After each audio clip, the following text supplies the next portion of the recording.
Chapter 1. I was jolted awake from a sound sleep by the ringing of my phone. I rubbed my eyes and saw that it was an unfamiliar number. I glanced at the time, 2:30 a.m., with obvious irritation. I answered the call. "Who is this? Calling in the middle of the night? You'd better have a damn good reason." There was silence on the other end. Just as I was about to hang up, "Alex, it's been 3 years. No matter how angry you were, it should be gone by now. Can you come back, please?"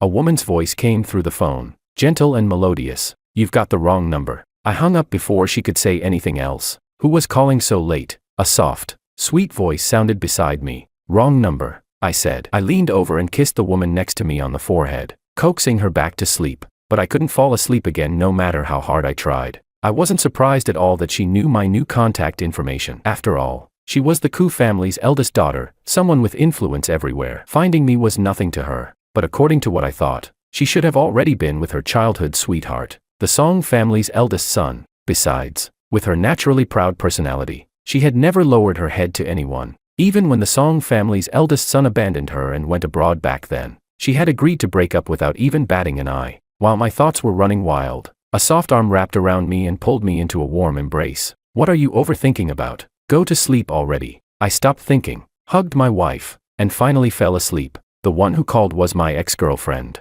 Tiffany, beautiful, aloof, and proud. Just like her name, she was the widely known heir of the Wanseng group, and I, since childhood, had been the Koo family's adopted son. I had grown up alongside Tiffany. To put it bluntly, I was more or less her constant companion at school. She was born with a classic spoiled young lady temper. When she lost her temper, no one could calm her down, except for 3 men. The first was her grandfather. That old man doted on his granddaughter excessively. When she was little, she practically grew up sitting on his shoulders. The second was her childhood sweetheart, Simon Song. The Koo and Song families were both powerful clans and had been close for generations, so they interacted frequently. Every time Tiffany saw Simon, she was full of enthusiasm, her eyes sparkling like little stars. The elders of both families often jokingly referred to each other as in-laws, laughing that sooner or later the two families would become one. The third person was me. I was different from the first two. When they appeared, Tiffany would calm down, but I was the one who could actually resolve the source of her anger. Perhaps as long as I was by her side,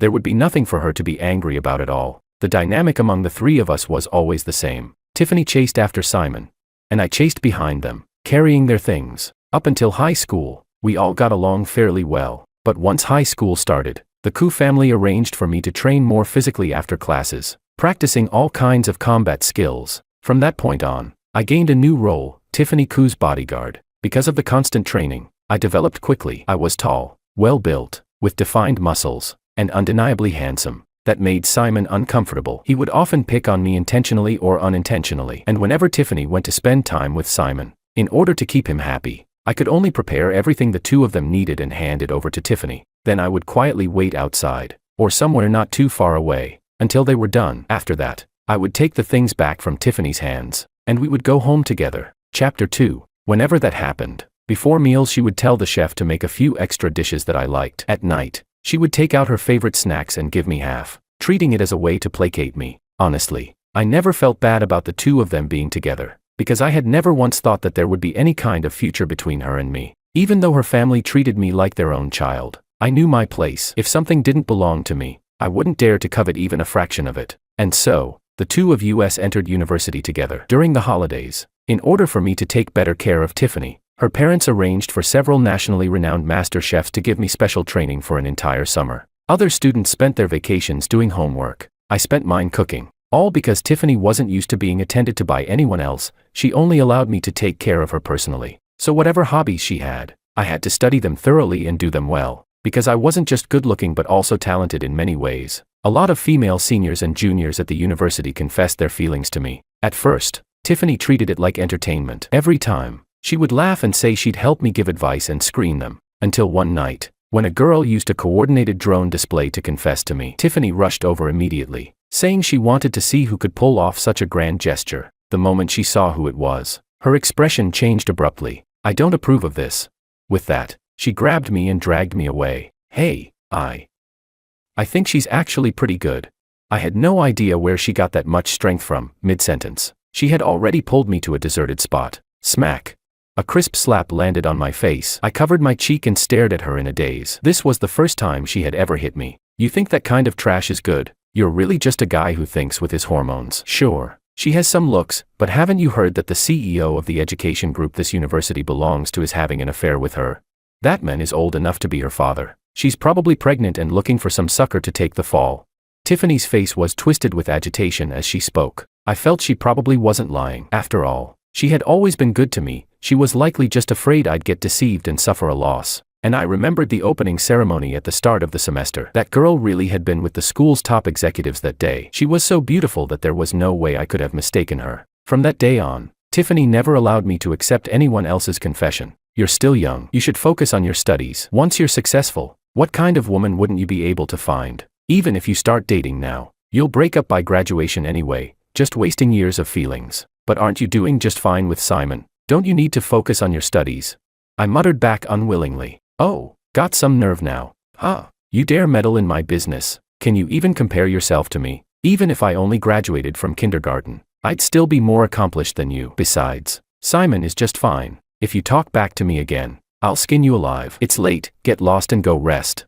With every sentence, she lightly smacked the back of my head, and at the end she even kicked me once. Still, from that day onward, she started seeing Simon less and less. Later, arguments gradually began to appear. By the time graduation approached, Simon went abroad to study, and the two of them ended things. As for Tiffany and me, there was one time when she attended a gathering with her close girlfriends and got completely drunk. I took care of her as I always did. After placing her on the bed, she suddenly wrapped her arms around me, her eyes unfocused as she looked at me. Alex, stay with me. Chapter 3. Looking at the woman in front of me, beautiful as a celestial being, I said, Tiffany, you've had too much to drink. I can't take advantage of you like this. I'm not drunk. I know you're Alex. I just want you to stay with me. As she spoke, she had already pulled me toward her. Maybe it was youthful impulsiveness. Maybe it was the emotions I had suppressed for nearly 20 years finally breaking free. All I knew was that night I was completely out of control. And she was deeply immersed as well, nothing like someone who was so drunk she didn't know what she was doing.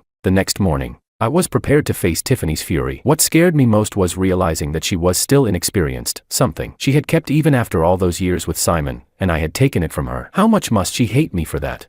But when she woke up, she didn't explode at all. Instead, she acted spoiled, saying she was hungry and wanted the small wontons I made for breakfast. I felt an overwhelming sense of relief, like I had survived a disaster, and immediately went to make them for her. From that point on, we moved in together. We were still inseparable. Just like before, there was no confession, no public announcement, but we were sleeping together. So in my mind, that naturally meant we were a couple. Just when I felt our relationship was getting better and better, and I had already picked out a ring, ready to propose to her, Simon came back. I remember that day very clearly. As usual, we had breakfast early in the morning. After I got myself ready and was about to head out with Tiffany like always, she stopped me just as I was about to open the door. Alex, today I'm getting together with my girlfriends. You don't need to come. I froze for a moment. Every time she met up with her close friends, I was always by her side. Not only that, I handled all the food and logistics for their gatherings. Seeing my expression, she walked over and kissed me lightly. We agreed today, no male companions. Be good and wait for me at home. I'll bring you a gift.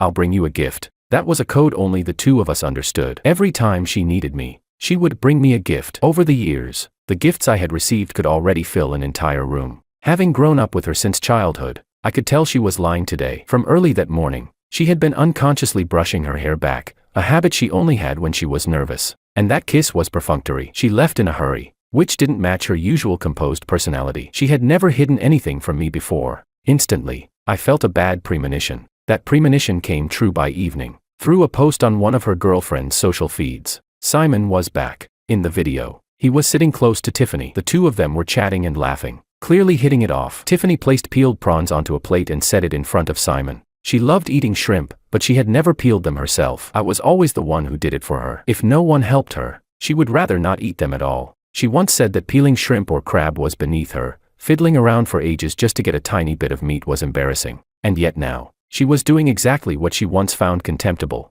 and she was smiling so brightly. It was past 11 at night when she finally came home, reeking of alcohol. She wasn't very drunk, but it was obvious she was in a good mood. I went over and helped her sit down on the sofa, then heated up the hangover soup I had prepared in advance and placed it in front of her. After she finished drinking it, she wrapped her arms around my neck and said coquettishly, "Let's go wash up together. I have a gift for you. I've already showered." Chapter 4. Just wash with me one more time. In the end, I was still dragged in by her. From that day on, she needed me by her side less and less. My role gradually shifted from being out in the open to staying behind the scenes. All I had to do was prepare everything she would need for the day, and after that, there was basically nothing left for me to do. Without her, I didn't even know where I could go. Once, I was feeling so suffocated that I got into the car and drove out just to clear my head. Yes, literally just drove around the city once and then came back. I had no friends here. The only people I knew were all her friends. From what I could see in her friends' social posts, Tiffany had been spending these days with Simon and their group of friends.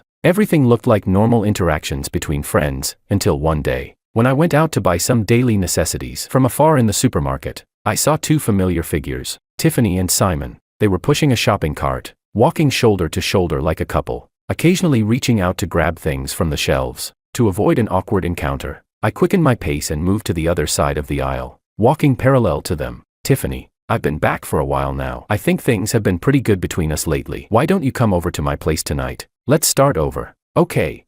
It was Simon's voice. Tiffany didn't answer. So you're already with that orphan? Huh? Tiffany, how could an orphan ever be worthy of you? If this gets out, you'll become a laughingstock in our circle. That's enough. Simon. Tiffany cut him off. Today's a happy day. Don't keep bringing up things that ruin the mood. I'm glad you're back this time, but the way you left back then was too heartless. I can't accept it so easily yet. Tiffany was a smart woman. She wasn't the type to lose her head just because an ex came back. Just like with her feelings toward me, I knew how dependent she was on me, but she considered many things. There had been several times when I subtly hinted at proposing, only for her to gently turn me down. So she was a very rational person. When it came to relationships, she could treat them like business, always choosing the best option. Or perhaps she simply didn't care about romance at all, with her heart fully devoted to her career. I'll wait for you, Tiffany. I know I was wrong back then. Please give me a chance. I have the patience to wait until the day you accept me again. All right. Tiffany interrupted him. After we check out, let's call Luna and the others. Same place as usual. Let's keep the party going.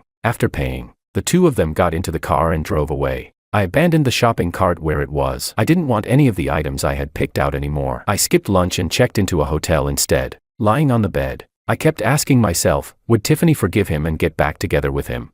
My answer was yes. It was only a matter of time, because I had seen how deeply Tiffany had loved him before, and I also knew how much she relied on my care. In the past, she had always stood up for me. Once, her closest girlfriend made a joke about me, and Tiffany gave her the cold shoulder for days, until that friend personally apologized to me. Now, for Simon's sake, she no longer needed me to stay by her side all the time. She could sense that my mood had been low lately, but she simply didn't have the energy to juggle everything at once. Between managing the company and considering the feelings of two men, she just couldn't handle it all anymore. Chapter 5. I don't even know when I fell asleep. I was woken in the middle of the night by my phone ringing. It was Tiffany. Alex, why aren't you at home? Her tone was as gentle as ever. Her temper was famously bad, but from childhood to now, the number of times she had truly lost her temper at me could be counted on one hand. I steadied my emotions and replied, I've been feeling a bit suffocated staying at home these past few days, so I went out traveling to clear my head. Everything you'll need for the next few days is already prepared, same place as always. There was a brief silence on the other end. Is it because I've been neglecting you lately? Alex, there have been some tricky things I need to deal with. Once I'm done, it'll be fine. Can you endure it for a few more days? Okay. That kind of coaxing tone, from the Koo family's eldest daughter, was probably something even her parents had never witnessed. Knowing she was willing to lower herself like this for me, the gloom that had weighed on me all day instantly lifted. Don't overthink it. We're all adults, there's no need to stick together all the time. Having some personal space isn't a bad thing. When I get back, I'll bring you a gift. I even helped her come up with an excuse. The moment she heard the word gift, she understood immediately and laughed. She chatted with me for quite a while longer, reminding me to take good care of myself, telling me that if I saw anything I liked while I was out, I should just buy it and not worry about the money. It wasn't until I reminded her that she still had work the next day that she reluctantly hung up. After that, I picked up my phone and ordered a huge spread of takeout. I hadn't eaten properly for 2 meals. Earlier I had no appetite at all, but now I was starving. Since I had already said I was traveling, I could only stay at the hotel for a few more days. I had planned to stay for a whole week, but by the 3rd day, I couldn't take it anymore. I tossed and turned on the bed all day, suffering in silence, until night finally came and I made up my mind to go back. I took the package that had arrived that afternoon, didn't call her, and went straight home. The lights were on, Tiffany was back. I opened the door and went in, but didn't see anyone. She must have gone to bed already. I walked to the bedroom, my hand just resting on the doorknob, when I heard voices coming from inside. Oh right, Tiffany, are you really planning to keep Simon's return a secret from Alex forever? This kind of thing can't be hidden sooner or later. Don't tell me you actually want to marry Alex.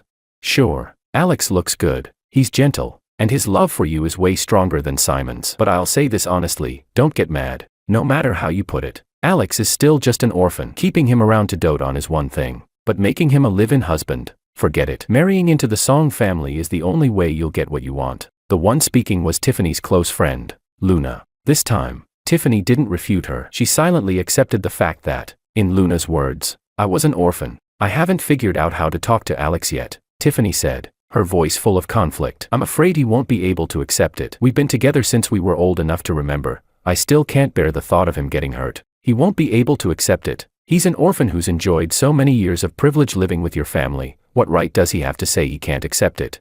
I think you're just too good to him. And honestly, it's not like I'm saying this to criticize you, but in our circle, who doesn't have a few boy toys on the side? These past few nights, I've only been keeping you company because I felt sorry for you. Otherwise, I'd be sleeping with my own boy toy right now. I'm not interested in that kind of man, Tiffany said firmly. In my entire life, I've only ever loved two men. Before, it was Simon. Now, it's Alex. One is my childhood sweetheart, my first love, the one I've liked since I was young. I don't even know why, but every time I see him, I just want to treat him well. The other is Alex, the one who's taken care of me in every possible way since childhood. He always understands what I'm thinking. I truly believe he's the person who treats me best in this world. Chapter 6. There's a famous quote by the well-known actor Tony Leon Kfai, my dog bites everyone except me, because I raised him. Alex being good to you is the same logic. To put it bluntly, it's just a nanny's job. If one nanny isn't enough, then hire a few more. Alright. Anyway, Alex won't be back for a few more days. Let's stop thinking about it and go to sleep. The voices in the room disappeared, and my heart hung in my chest once again. So Tiffany had already made her choice. She was just figuring out how to make me accept being kept on the side. In the end, I don't even know how I made it back to the hotel. When the front desk saw that I had just checked out and was checking in again, spending 2 days worth of money in one day, the look in their eyes clearly said rich and foolish. I stayed at the hotel for a few more days, until Tiffany called to ask why I still hadn't come back. I knew then that she had figured out how to talk to me. I told her I was already on my way and would be home soon. She sent me an address. It was the Ehe hotel they often went to. When I arrived at the private room, I realized there were a lot of people there today. Almost all of her close friends were present, Simon included. The two of them stood together, surrounded by the crowd. The lively atmosphere instantly fell silent the moment I appeared. Alex, why are you only getting here now? Tiffany pushed through the crowd and walked over to me. Today is the day your brother-in-law confessed to me. Congratulate us. Those expressive eyes of hers seemed to be telling me to behave myself. I had imagined countless ways she might finally lay everything out in the open, but I never expected it to be this simple and brutal. I froze for a moment, then immediately put on a smile. Congratulations, sister and brother-in-law. Wishing you an early marriage, a lifetime of harmony. Only I knew what it felt like to say those words to the woman I loved. Simon was very polite as well, and the party soon returned to its cheerful atmosphere. After the drinking session ended, Tiffany told me to take her home, saying that since we hadn't seen each other for so many days, she had a gift for me. She then grabbed my hand, said goodbye to everyone, and headed out. Tiffany, aren't you coming back with me tonight? Simon stopped us, his gaze landing on our joined hands. Tiffany naturally let go. My family rules are strict. Before marriage, my parents won't allow me to stay out overnight. That's also being responsible to you. Then she leaned close to his ear and whispered, we've got a long future ahead of us, why rush? What you should do first is come to my family to formally propose. Simon gently patted her shoulder. In a few days, I'll pick an auspicious date and go. Then he turned to me. Take good care of your sister. I smiled and told him not to worry. The moment we walked out, I dropped the smile. Once we were in the car, neither of us spoke. After driving for a while, Tiffany was the first to break the silence. Alex, don't you have anything you want to ask? She studied my expression from the passenger seat. It was the first time I had ever heard guilt in her voice. What do you want me to ask? I replied calmly. Once you've made a decision, does it even matter whether I ask or not? Alex, you've always understood me. I hope this time, you will too. After that, neither of us said another word. When we got home and finished washing up, I prepared to go stay in the guest room, but she grabbed my wrist. Didn't you say you had a gift for me when we got back? She looked at me with affectionate eyes. I pulled my hand back. This isn't appropriate anymore. Chapter 7. So you do care about this after all. Alex, wouldn't it be better if you just stayed by our side like before, forever? This is only a marriage of alliance. I can't give you a title, but to me, you've always been special. So, I'm just a very special Keptman. I let out a quiet laugh. I won't allow you to talk about yourself like that. Before I could finish, she covered my mouth with her hand. I smiled. She wouldn't let me say it, but she was perfectly fine making me be it. I still can't wrap my head around things. Tonight's gift is cancelled. With that, I turned and went into the guest room. Over the next few days, I continued playing my old role perfectly. When Simon came to formally propose, I was busy cooking and entertaining the guests at the engagement banquet. As someone from her side of the family, I ran around handling everything inside and out. I kept telling myself that once I escorted her out the door into marriage, I would have repaid the Koo family's kindness in full. When I left after that, I wouldn't feel guilty anymore. But being someone's Keptman, that was something I would never accept. 1 month before their wedding, I drove Tiffany and Luna to the hospital. I wanted to go in with them, but they stopped me, saying it was just a premarital full-body checkup, and that it wasn't appropriate for a man to follow along. Later, by chance, I saw the paperwork. Tiffany wasn't there for a checkup. She was there for a restorative surgery. I had already decided to leave, yet my chest still felt heavy. That night, I drove out alone with no destination in mind, eventually ending up on a bridge far from the city center. Hardly anyone ever came here. I walked up to the railing, faced the dark river below, and shouted at the top of my lungs, "Aya!" letting out all the grievance and bitterness I had swallowed these days. "Help! Someone up there! Help me!" A woman's cry for help came from beneath the bridge. I rushed down immediately and saw 4 burly men surrounding a woman who was tightly bound. Most of her clothes had already been torn apart. If I had arrived even a moment later, the consequences would have been unimaginable. When the men saw me, they threw the woman aside and glared at me viciously, warning me not to meddle. I smiled. Finally, somewhere to vent my anger. 10 minutes later, all 4 men were lying on the ground, wailing in pain. I called the police. They were taken away, and both the woman and I were brought in for questioning. Before getting into the police car, I took off my jacket and draped it over her shoulders. By the time we left the station, it was already deep into the night. I drove her home. Her family lived in a high-end villa district. "It's pretty late. Why don't you stay at my place tonight?" she suggested. I was exhausted and didn't decline. The servants and the butler were clearly shocked when they saw her like that and hurried over to ask what had happened. After she briefly explained and had someone arrange a room for me, I went straight to sleep. The next morning, I woke up naturally. The butler led me to the dining table. Sitting there was a woman who, judging purely by looks, was even more beautiful than Tiffany. When she saw me, she greeted me warmly and jokingly called me her lifesaver. Only then did I realize that she was the woman I had rescued the night before. Still, she looked strangely familiar. As I stared at her, she smiled. "What? Do I look familiar to you? How did you know? Have we met before?" University campus. Drone confession. The moment she said those keywords, it all came rushing back. Seeing my awkward smile, she continued, "After you were dragged away by your girlfriend that day, I found out you already had one. Back then, you stood out in everything on campus, sports meets, performances. It made sense that you'd have such a great girlfriend." I didn't explain. To me, it had just been a small act of help. I hadn't taken it to heart, and I didn't think our lives would intersect again. There was no need to explain. Just then, a deep, steady voice sounded from behind us. "Avery, are you all right?" Dad dropped everything over there and flew back overnight. As the voice fell, a tall, broad-shouldered middle-aged man hurried over. Chapter 8. He grabbed the girl's hand and looked her over from head to toe, his eyes full of concern. "I'm really fine, Dad. Didn't I already tell you I was safe yesterday?" The girl threw herself into his arms and acted spoiled. "As long as you're all right, good, good. That driver, I'll make sure he lives a fate worse than death. And those accomplices, along with their families, will all pay the price." From his expression and tone, it was clear he wasn't someone to mess with. "Dad, we have a guest here," the girl quickly reminded him, probably afraid I'd be intimidated. "This is the person who saved me yesterday. We were chatting today and found out we're actually alumni." Her father was a very forthright man. He sincerely thanked me again and again. It was only then that I realized he was the chairman of the education group affiliated with our university. So back then, I had misunderstood things. After listening to Tiffany, I had wronged her. After we exchanged contact information, Tiffany called looking for me, and I went back. Her wedding date was approaching, and there were countless trivial matters to handle. I drove them around for wedding photos, buying wedding rings, booking hotels, and so on. Watching the girl I loved wearing such a blissful expression, my heart finally settled. Perhaps her best friend had been right all along. We were never from the same world. My status as an orphan had destined us to never truly be together.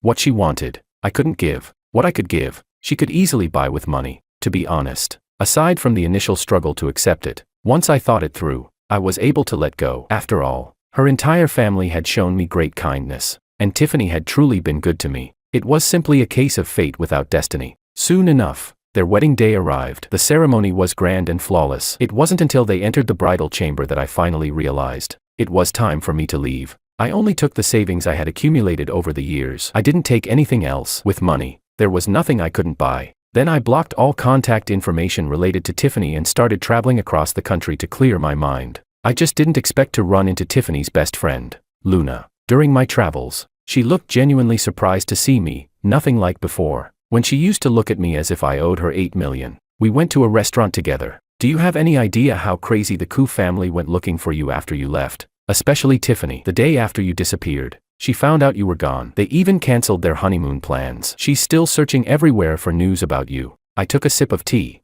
expressionless, and didn't respond. To be honest, I'd never liked her, especially after overhearing the conversation between them. Seeing that I wasn't speaking, she stood up, sat down beside me, and smiled. So, are you planning to go back? I shook my head. I really didn't want to talk to her. The smile on her face grew even wider. I figured as much. You shouldn't go back anyway. Stick with me. I won't treat you badly. People say a boy toy can't compare to a wolfish bad boy. From now on, I'll make sure you're well taken care of. As she spoke, she reached out to touch my face. I swatted her hand away in one swift motion. Chapter 9. Luna. I heard everything you and Tiffany said at her house that day. I've always felt I never did anything to wrong you. Why did you keep provoking things between us again and again in front of her? After I finished speaking, she suddenly looked enlightened. So that's why you stopped talking to me afterward. The reason is simple, since I couldn't have her man. If I got her to dump you, wouldn't that mean I could have you instead? Honestly, what woman can stand seeing her best friend's boyfriend be better than her own? If there's anyone to blame, it's you for treating her too well. You made me jealous. She was always showing off in front of us how great you were. So if I couldn't get you, I'd rather destroy it. The cold, ruthless look in her eyes sent a chill through me. I threw out a single, "You're sick," then turned and ran without looking back. That woman was terrifying. After that, I went to South City. The scenery there was breathtaking, so beautiful it felt like it could cleanse the soul. After traveling around South City for half a month, I received a call from Avery. When she found out I was traveling, she asked for my location and flew over the very next day. Maybe it was because I'd been traveling alone for months. Seeing Avery again made me feel an unexpected sense of closeness. This time, she was dressed in travel gear, looking both beautiful and effortlessly cool. To welcome her, I bought a whole lamb from a local villager and roasted it myself. In the evening, with the gorgeous sunset before us, roasted lamb on the table, and strong liquor in hand, wow, it was simply perfect. I pulled off 2 lamb ribs, the best part, crispy skin and fragrant, juicy meat. Here, even though this place is remote, you came all this way. For your first meal, I had to make sure you eat well and eat your fill. Try it. How's my cooking? She took it and immediately took a big bite. This rich girl wasn't delicate at all.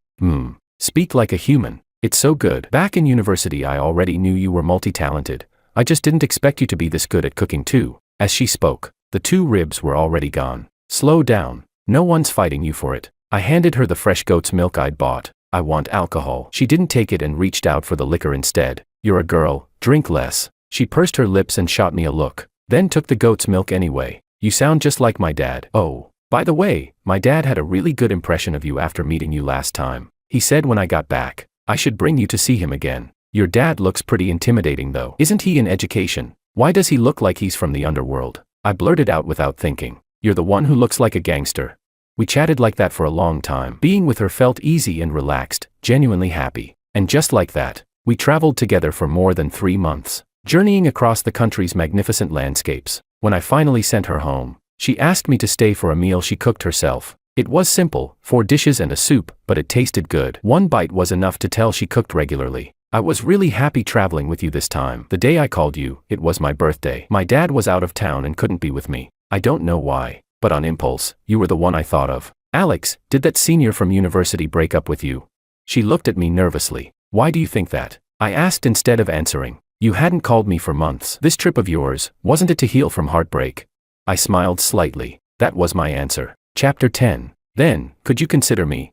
When she said that, her expression was completely natural, none of the usual shyness or hesitation of a young girl. I wasn't surprised. After all, she had confessed to me back in college. To be honest, spending this time with her had made me genuinely happy. She wasn't a domineering career woman like Tiffany, and being with her didn't come with that kind of pressure. She was also very caring. I realized that I had fallen in love with her. I nodded, then naturally pulled her into my arms. She smelled wonderful, her body soft and warm, Just like that, we got together. Not long after, we registered our marriage and held a wedding. One night, I received a call from Tiffany. I hung up using the excuse that she had dialed the wrong number. The next day, however, she showed up at my door. Avery opened it when Tiffany saw me behind her, eating breakfast. Her eyes instantly filled with tears. Avery invited her in politely, and Tiffany nodded courteously at her. There are some things I'd like to say to Alex. Is that all right?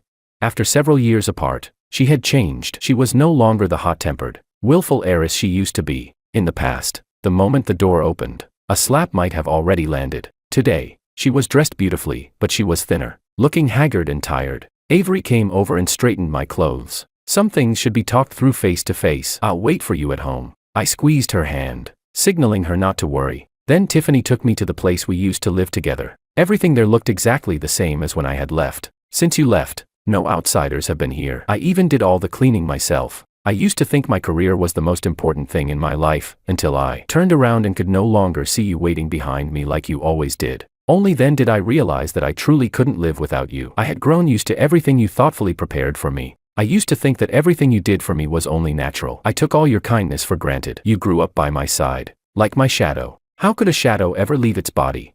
But you really did leave, and you took my soul with you. Watching her cry uncontrollably, I still couldn't help stepping forward to wipe away her tears. The woman I had loved for so many years, seeing her like this still made my heart ache. Look forward, not back. We both have someone we deeply love now. Holding on to the past wouldn't be fair to either of them. No. I don't love Simon. Maybe I had feelings for him when we were kids, but after he went abroad and came back during college, we were nothing more than a political marriage. It was only so I could smoothly take over the company. In fact, he has a woman overseas. He only comes back a few days a year to handle business. You're the only one in my heart. If you come back, I'll divorce him. I'll hand the entire coup group over to you. Nothing is more important to me than you now. You may not love Simon, I said calmly, but I deeply love my wife. The day before yesterday, we went to the hospital for a prenatal checkup. 3 months. The pregnancy is stable. Tiffany froze as if struck by lightning. Her mind went completely blank. She knew then, there was no longer any possibility between us. After a long silence, she spoke softly. Alex, cook for me one last time. I looked at her pleading eyes and agreed. Time slowly passed. Avery sat in front of the floor-to-ceiling window of the villa, watching the crimson sunset gradually fade into darkness. The light in her eyes dimmed little by little as well. Baby, was it wrong of Mommy to agree to let Daddy go out alone with that woman? She gently stroked her belly and murmured, Baby, the first time Mommy saw your dad in college, I fell for him. It was at the sports meet. The way he looked on the field, confident and radiant, was deeply etched into my heart. After that, I paid attention to him on purpose. He was talented in so many ways and so gentle. I finally worked up the courage to confess to him, but another girl dragged him away. I was heartbroken for a long time and thought we had missed our chance forever. Who would have thought that years later we'd meet again, because Mommy was kidnapped by our own driver working with outsiders, and your dad saved my life. Later, we traveled together. As we spent time together, I fell even more in love with him. After we came back, we got together, and then there was you. I believe your dad won't abandon us. Mommy and you. Wife, I'm back. Look what I brought you. I appeared in front of her, holding her favorite roasted lamb ribs. She slowly stood up and threw herself into my arms. Humph. I knew you wouldn't leave me and the baby. Did you clear everything up? She looked aggrieved, her eyes red. I set the food down and gently stroked her head. Yes, everything's been made clear. Our family will never be separated, no matter what. Tiffany, extra. Ever since I was little, my family adopted a companion for me. We grew up together from childhood. From the very beginning, he was taught that I always came first. I was spoiled and willful, constantly causing trouble from elementary school onward. Yet he always protected me perfectly, like my own little knight. But my little knight grew up day by day, turning into a tall, handsome young man. At school, many girls confessed to him. I never paid it much attention, because none of those girls ever caught my eye. Until one day, a girl used a drone display to confess to him. When I saw her, I panicked. For the first time, I felt a sense of crisis. At the time, I already had a boyfriend. But from that moment on, I forbade Alex from dating anyone, and for reasons I couldn't quite explain. My boyfriend and I began arguing more and more frequently. At graduation, my boyfriend finally laid it all out. When you're with me, you're always talking about that little follower of yours. I can't take it anymore.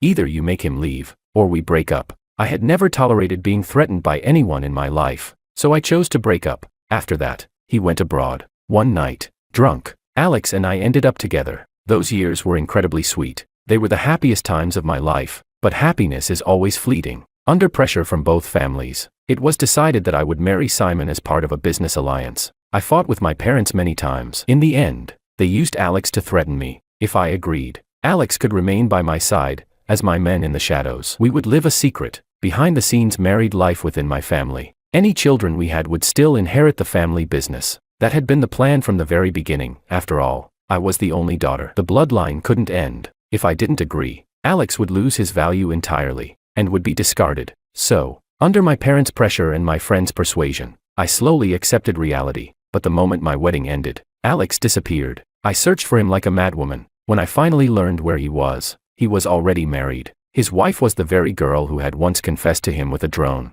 The next day, I desperately tried to win him back, but he spoke gently, just as he always had, talking about his life with his wife. It was obvious that he loved her deeply. She was already 3 months pregnant. I knew then that there was no longer any possibility for us. From that day on, I threw myself completely into my work. When I had free time, I would secretly look in on him from afar. As long as I saw him happy, smiling, living well, I felt content. Slowly, their family of 3 became 4, then 5. Sometimes, I imagined myself in the role of the woman by his side, wondering what life would have been like. This life, this is how it ends. In the next one, I won't let go again.